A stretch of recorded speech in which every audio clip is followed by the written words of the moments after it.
Good morning, students. Now, today we will start a new chapter, chapter 13, which is in direct and inverse proportions.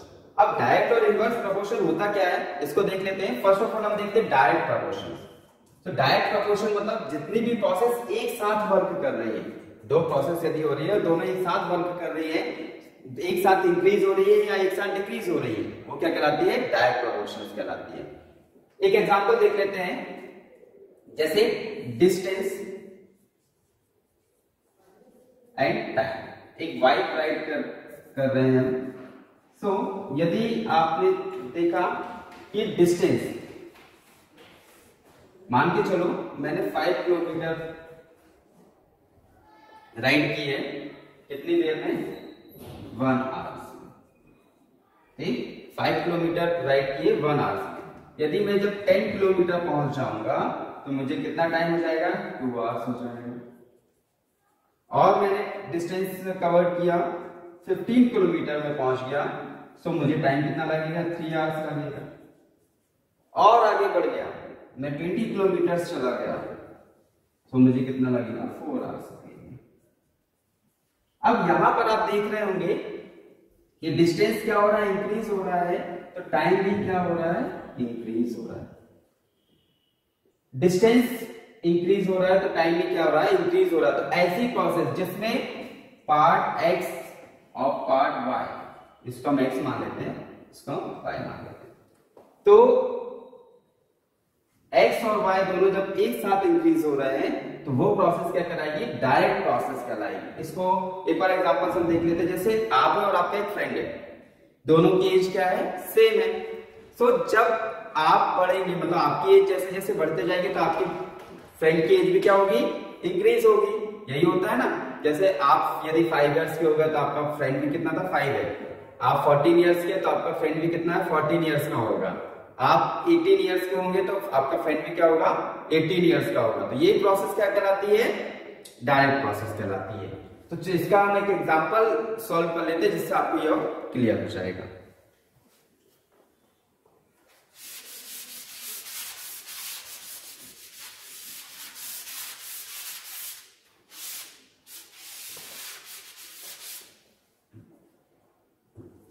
Let's suppose हमारे पास क्या है? Clothes है and shirts. दो values हैं. मतलब यदि हमारे पास क्या है? 3 मीटर क्लॉथ है, 3 मीटर क्लॉथ है, तो इससे कितनी शर्ट्स मेक हो रही है? 30 शर्ट्स मेक हो रही है. ठीक, 30 शर्ट बना रहे हैं इससे. और यदि हमारे पास क्या हुआ? 9 मीटर क्लॉथ आ गया, 9 मीटर क्लॉथ आ गया तो कितनी शर्ट्स बनेंगी? ठीक, इसको सॉल्व करना है. यदि 3 मीटर क्लॉथ था तो 30 शर्ट्स बन रही हैं, तो 9 मीटर क्लॉथ आ जाएगा तो कितनी शर्ट्स बनेगी? तो फर्स्ट ऑफ ऑल यदि हम देखें, इसको जब डायरेक्ट प्रोपोर्शन को सॉल्व करते हैं तो x, मैंने आपको बताया था, first part is x and second part is y. सो ये दोनों जो पार्ट्स हैं ये हमेशा क्या होता है? डिवाइड होते हैं. ये क्या होते हैं? हमेशा डिवाइड होते हैं. किस कंडीशन में? डायरेक्ट प्रोपोर्शन की कंडीशन में क्या होंगे? दोनों आपस में डिवाइड होंगे. सो यार देख लेते, 3 मीटर क्लॉथ एंड शर्ट. तो क्लॉथ कितना था? 3 मीटर्स था एंड शर्ट कितनी मेक हो रही थी? 30 मेक हो रही थी. अब 9 मीटर एंड सेकेंड पार्ट हमको नहीं दिया तो इसको हम सपोज कर लेते हैं ए. इसकी वैल्यू क्या है? ए. तो इसके नीचे हम क्या लिख देते हैं? ए लिख देते हैं. इसको मल्टीप्लाई कर दीजिए. तो क्या हो जाएगा? 3a is 9 into 30. So a को यहीं पर रहने देते हैं और 3 को क्या करते हैं? ट्रांसफर करते हैं. 3 को ट्रांसफर कर दीजिए. 3 1 जा 3, 0 एज इट हो गया. तो a equals to 9 into 10. So it is 90. So we have made 90 shirts. ठीक, तो ये इस टाइप से आपको सिर्फ क्वेश्चंस को में ये देखना है कि वो डायरेक्ट प्रोपोर्शन है. तो डायरेक्ट प्रोपोर्शन को आपको कैसे समझ में आएगा? ये देखिए, फर्स्ट वाले पार्ट में क्या हो रहा है? इंक्रीज हो रही है. ये क्या हो रही है? इंक्रीज हो रहा है. 3 से 9 मीटर आ गया है ना. तो यहाँ पर भी क्या होंगी? यदि 3 मीटर है तो 30 बन रही, तो 9 मीटर मतलब कि वो भी बढ़ गया है, तो कितनी शर्ट्स बन जाएंगे? उसमें भी क्या होगा? ज्यादा होगा. तो इस टाइप से आपको क्या करना है, क्वेश्चंस को समझना है, क्वेश्चंस को समझना है, देन आफ्टर उसको सॉल्व करना है। तो ये था डायरेक्ट प्रोपोर्शंस। नेक्स्ट हम देख लेते हैं इनवर्स प्रोपोर्शन।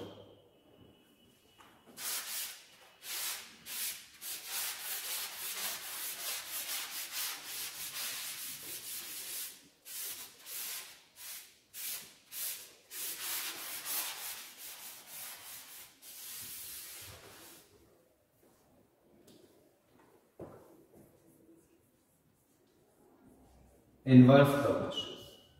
अब इनवर्स प्रोपोर्शंस में क्या होगा कि डायरेक्ट प्रोपोर्शन में क्या हो रहा था, एक यदि पार्ट इंक्रीज हो रहा था, सेकेंड पार्ट भी क्या हो रहा था, इंक्रीज हो रहा था। इसमें क्या होगा कि फर्स्ट पार्ट यदि डिक्रीज हो रहा था, सेकेंड पार्ट क्या होगा, इंक्रीज होगा। ठीक, इसको देख लेते हैं। यदि मेरे पास क्या है 20 स्वीट्स हैं, 20 स्वीट्स हैं। अब इसको मुझे क्या करना है, डिस्ट्रीब्यूट करना है, स्टूडेंट्स में डिस्ट्रीब्यूट करना है। अब यदि मैं इसको डिस्ट्रीब्यूट करना स्टार्ट करूंगा तो लास्ट तक मेरे पास क्या 20 स्वीट्स रह जाएंगी, नहीं रहेंगी ना। यदि मैं इसको डिस्ट्रीब्यूट करना स्टार्ट करूंगा तो क्या होगा, धीरे धीरे वो कम होते जाएंगी। देख लेते हैं स्टूडेंट्स एंड स्वीट्स, इसको डिस्ट्रीब्यूट करते हैं। यदि फर्स्ट ऑफ ऑल हमने क्या किया, 20 स्टूडेंट्स थे हमारे पास, कितने स्टूडेंट्स थे, 20 स्टूडेंट्स थे। तो पर हेड कितनी स्वीट्स आएंगी, एक आएगी, है ना, 1 स्वीट्स सभी को डिस्ट्रीब्यूट होगी। अब क्या होगा, यदि हमारे पास क्या होगा 10 स्टूडेंट्स आ गए, कितने स्टूडेंट्स आ गए, 10 स्टूडेंट्स आ गए, तो ईच स्टूडेंट्स कितनी स्वीट्स डिस्ट्रीब्यूट हो जाएंगी, 2 स्वीट्स डिस्ट्रीब्यूट हो जाएंगी। स्टूडेंट्स और कम हो गए, 5 हो गए स्टूडेंट्स, सो कितनी स्वीट्स डिस्ट्रीब्यूट होंगी, 4 और कम हो गए, हमारे पास 2 स्टूडेंट्स हैं, सो 10 स्वीट्स डिस्ट्रीब्यूट हो जाएंगी। और सिर्फ 1 स्टूडेंट से तो कितनी स्वीट्स डिस्ट्रीब्यूट हो जाएंगी, 20 स्वीट्स ईच, है ना, एक को ही पूरी स्वीट्स मिल जाएंगे। तो यहाँ पर आप देख रहे स्टूडेंट्स क्या हो रहे हैं, डिक्रीज हो रहे हैं, स्टूडेंट्स क्या हो रहे हैं, डिक्रीज हो रहे हैं, तो स्वीट्स क्या हो रही है, इंक्रीज हो रही है, स्वीट्स क्या हो रही है, इंक्रीज हो रही है। तो इस टाइप से यदि आप इसको देखेंगे तो फर्स्ट पार्ट क्या हो रहा था, डिक्रीज हो रहा है, तो सेकंड पार्ट क्या हो रहा है, इंक्रीज हो रहा है। तो ये प्रोसेस क्या कहलाती है, इनवर्स प्रोपोर्शन कहलाती है। ये क्या कहलाती है, इनवर्स प्रोपोर्शन कहलाती है। क्लियर हुआ। चलिए नेक्स्ट हम देख लेते हैं, इसका एक एग्जांपल देख लेते हैं।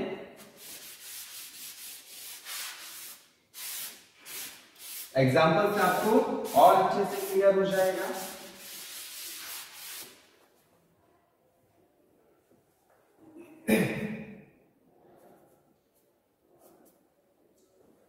लेट्स सपोज हम बाइक राइड कर रहे हैं, सो हमारी स्पीड है 60 किलोमीटर पर आवर। ठीक, यदि हम किसी बाइक को राइड कर रहे हैं तो हमारी स्पीड कितनी, 60 किलोमीटर पर आ रहे हैं। और सेम एज इट इज इधर पर क्या होगा कि जो टाइम है, टाइम कितना लग रहा है हमको, 1 आवर। अब यदि हमारा जो स्पीड है, स्पीड क्या होगी, 80 किलोमीटर होगी, कितनी होगी, 80 किलोमीटर होगी। सो टाइम कितना लगेगा। ठीक, तो इसको सॉल्व करने के लिए क्या करेंगे, डायरेक्ट प्रोपोर्शन से हम क्या कर रहे थे, डिवाइड कर रहे थे, इनडायरेक्ट इनवर्स में हम क्या करेंगे, उसको मल्टीप्लाई करते हैं। तो x and y, so 60 multiply by 1 equals to 80, इसको भी same as it is a मान लेते हैं, तो into a, 60 into 1 divide by 80 is equals to a, कितना जाएगा, 6 बाय 8 आ जाएगा। ठीक, ये हो जाएगा। इसको यदि आप सॉल्व करते हैं तो ये क्या आ जाएगा आपका, इसको यदि आप सॉल्व करेंगे तो क्या आ जाएगा, आपका आंसर आ जाएगा।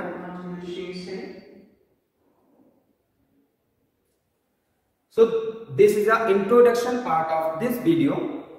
इसको आप अच्छे से देखिएगा, प्रैक्टिस करिएगा। इसी के बेस पर ही हमको आगे के जितने भी क्वेश्चंस हैं, जितनी भी एक्सरसाइजेस है, उसको सॉल्व करने में आसानी होगी। ठीक, और इसको आप प्रैक्टिस करिएगा। डायरेक्ट प्रोपोर्शंस क्या होते हैं, इनडायरेक्ट प्रोपोर्शन क्या होता है, उसको आपको समझना है कि जिसमें प्रोसेस दोनों में इंक्रीज हो रही है, दोनों पार्ट क्या हो रहे हैं, इंक्रीज हो रहे हैं, तो वो क्या हो जाएंगे, डायरेक्ट प्रोपोर्शन हो जाएंगे। और यदि एक पार्ट इंक्रीज हो रहा है, सेकंड पार्ट डिक्रीज हो रहा है, तो वो क्या हो जाएगा, इनवर्स प्रोपोर्शन हो जाएगा। तो इसको आप अच्छे से देखिएगा, प्रैक्टिस करिएगा, तो जिससे हमको आने वाली एक्सरसाइजेस बहुत आसानी से समझ में जाएगी। Okay, thank you.